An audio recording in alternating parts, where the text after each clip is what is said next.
Hello everyone, my self Nirmala. आज जो हम टॉपिक पढ़ने वाले हैं वो मैनेजमेंट का है। जो बीकॉम के फर्स्ट ईयर के स्टूडेंट्स हैं उनका जो मैनेजमेंट सब्जेक्ट है उसमें से जो सेकंड चैप्टर है उसमें से मैंने डिफरेंट टर्म्स लिए हैं जो आपके लिए यूज़फुल होगा आगे की स्टडीज़ करने के लिए। तो चलिए हम इनको पढ़ते हैं डिफरेंट टर्म्स को। सबसे पहले है आपका competency.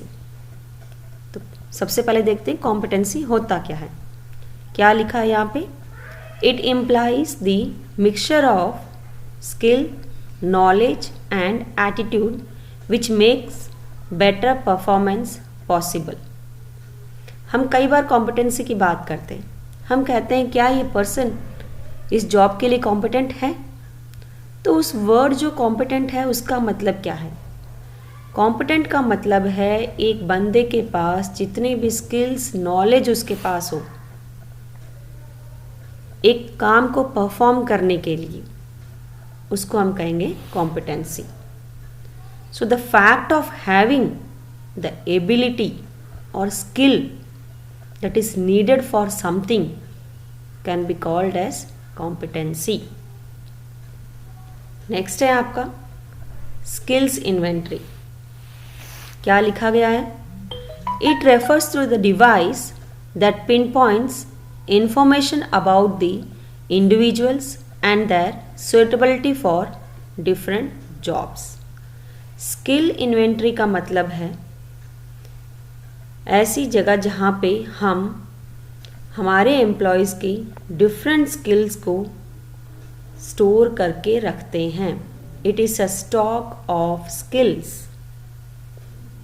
So it is nothing but compilation of skills, educational qualification and experiences of employees. हम क्यों स्किल इन्वेंट्री बनाते हैं? ताकि हम ये जान सकें कि हमारा स्टाफ जो है, हमारे एम्प्लॉयज़ जो हैं, वो फ्यूचर में हमारे गोल्स को मीट कर पाएंगे या नहीं। हमारे एम्प्लॉयज़ में क्या क्या गुण है वो जानने के लिए हम क्या करते हैं? स्किल्स इन्वेंट्री प्रिपेयर करते हैं, ताकि फ्यूचर में जब भी हमें जिस टाइप के भी एम्प्लॉयज़ की ज़रूरत पड़ती है, हम स्किल इन्वेंट्री में देख के ये बता सकते हैं कि इस पर्टिकुलर बंदे के पास ये स्किल है तो हम इसको ये जॉब दे सकते हैं। तो ये स्किल्स इन्वेंट्री के रिलेटेड होगा। नेक्स्ट है आपका मल्टी स्किलिंग। क्या दिया है?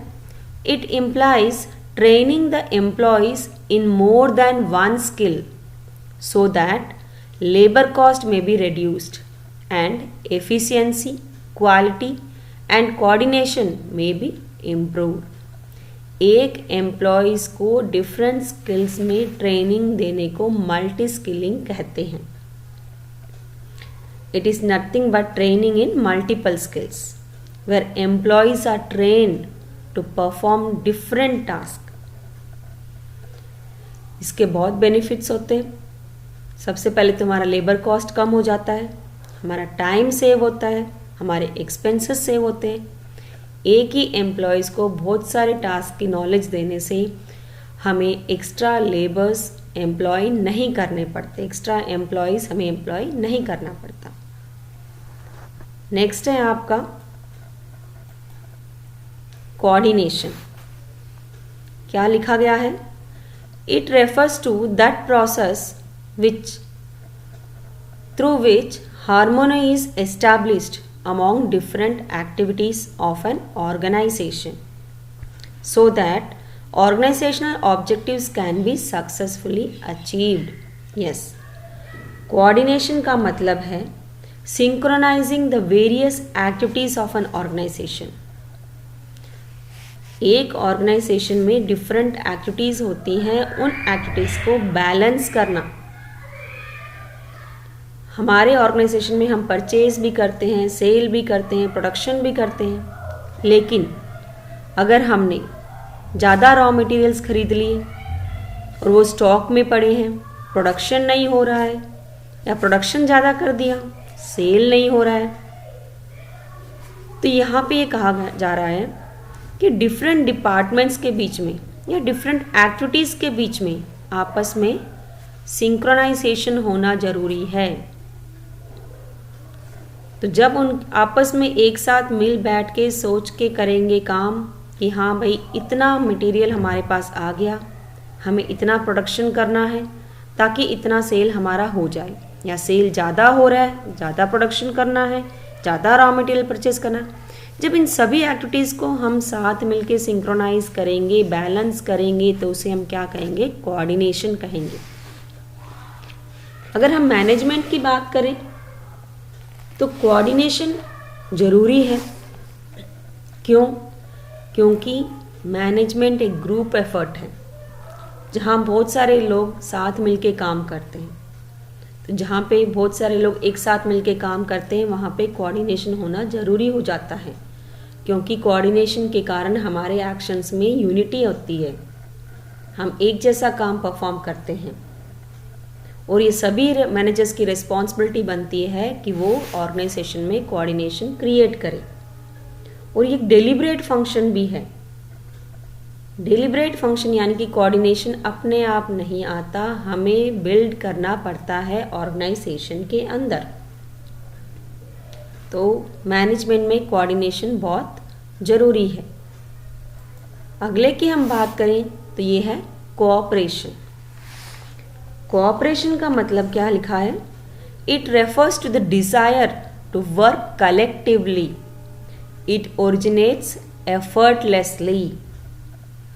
कोऑपरेशन, हम कहते हैं प्लीज़ कोऑपरेट विथ मी, मतलब क्या कि आप चाहते हो कि अगला बंदा वैसे ही काम करे जैसे आप चाहते हो, या फिर जो आप चाहते हो वैसा ही सब कुछ हो जाए। तो जब एक बंदा विलिंगली किसी के लिए काम करता है तो उसे हम क्या कहेंगे? कोऑपरेशन। जब हम ऑर्गेनाइजेशन में कोऑपरेशन बिल्ड करते हैं तो उसे हम कोऑर्डिनेशन कहेंगे, लेकिन एक बंदा विलिंगली काम करता है तो उसे हम कोऑपरेशन कहेंगे। Next, science. साइंस का मतलब क्या है? It refers to a systematized body of knowledge that explains certain general truth. So science is the knowledge which is acquired by observation and experimentation, and this knowledge is verifiable. जो भी facts होते हैं, जो भी datas होते हैं, वो universal valid होते हैं। अगर हम मैनेजमेंट की बात करें तो मैनेजमेंट हमारे लिए साइंस है।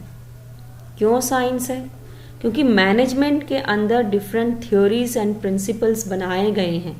डिफरेंट एक्सपर्ट्स ने प्रिंसिपल्स एंड थ्योरीज दी हैं जो उन्होंने कलेक्ट किए थे अपने रिसर्च के वक्त, और उनका जो रिजल्ट था वो डिफरेंट थ्योरीज एंड प्रिंसिपल्स के रूप में उभर के आए हैं।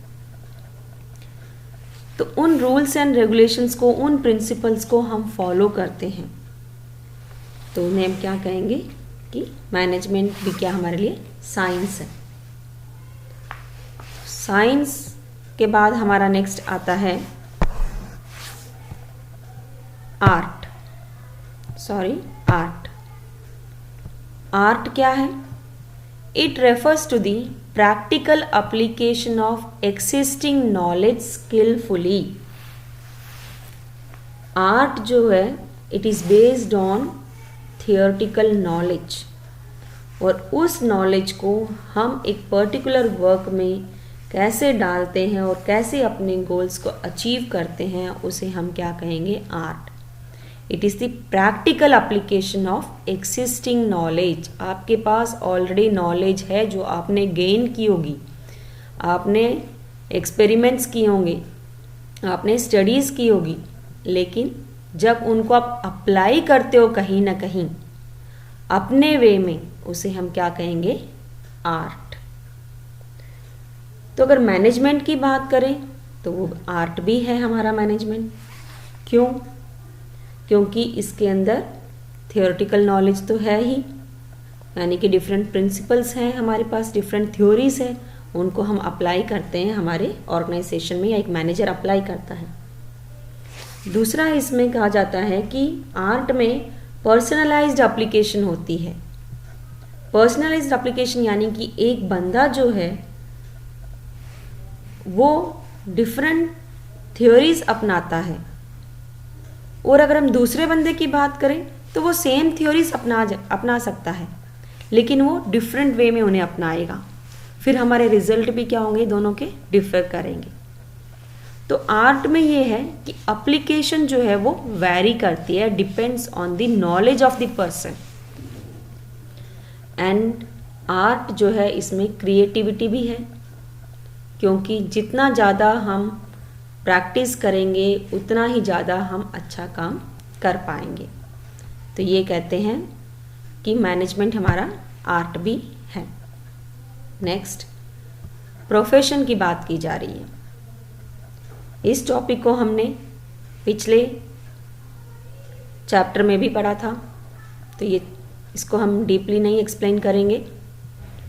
प्रोफेशन का मतलब क्या है?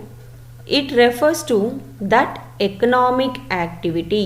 ये एक इकोनॉमिक एक्टिविटी है। It refers to that economic activity which is conducted by a person having some special knowledge and skill which is used impartially to serve various sections of the society। तो profession का मतलब है एक ऐसा बंदा जिसके पास specialised knowledge है which he has acquired by taking different training, और उस नॉलेज को अप्लाई कर रहा है to serve the sections of the society. इसके अंदर अगर मैनेजमेंट की हम बात करें तो मैनेजमेंट जो है वो हमारा प्रोफेशन है या नहीं। मैनेजमेंट को हम प्रोफेशन मानते हैं। क्यों मानते हैं? क्योंकि सबसे पहले ये कहा जाता है कि प्रोफेशन जो है एक, इसमें स्पेशलाइज्ड नॉलेज की ज़रूरत पड़ती है। तो मैनेजमेंट में भी हमें मैनेजमेंट स्किल्स की नॉलेज होनी चाहिए, और वो कैसे आएगा? By studying different theories and by getting practical knowledge. तो हम कह सकते हैं मैनेजमेंट भी प्रोफेशन है। दूसरा ये है कि प्रोफेशन में जैसे डॉक्टर्स हैं, लॉयर्स हैं, वो सारे क्या हैं? किसी न किसी एसोसिएशन से जुड़े होते हैं। There will be some kind of professional association for a profession, और उस पर्टिकुलर बंदे को उस एसोसिएशन का मेंबर होना ज़रूरी होता है, और वो एसोसिएशन जो है different code of conduct decide करती है। अगर हम मैनेजमेंट की बात करें तो जो मैनेजर्स जो हैं इनके लिए भी एक एसोसिएशन है जिसका नाम है ऑल इंडिया मैनेजमेंट एसोसिएशन। पर ये ज़रूरी नहीं है कि सभी मैनेजर्स को इस एसोसिएशन का पार्ट बनना है। तो यहाँ हम कह सकते हैं कि मैनेजमेंट जो है वो प्रोफेशन है। So these are the different terms which are useful for you in your second chapter of management, which will help you in future. Thank you.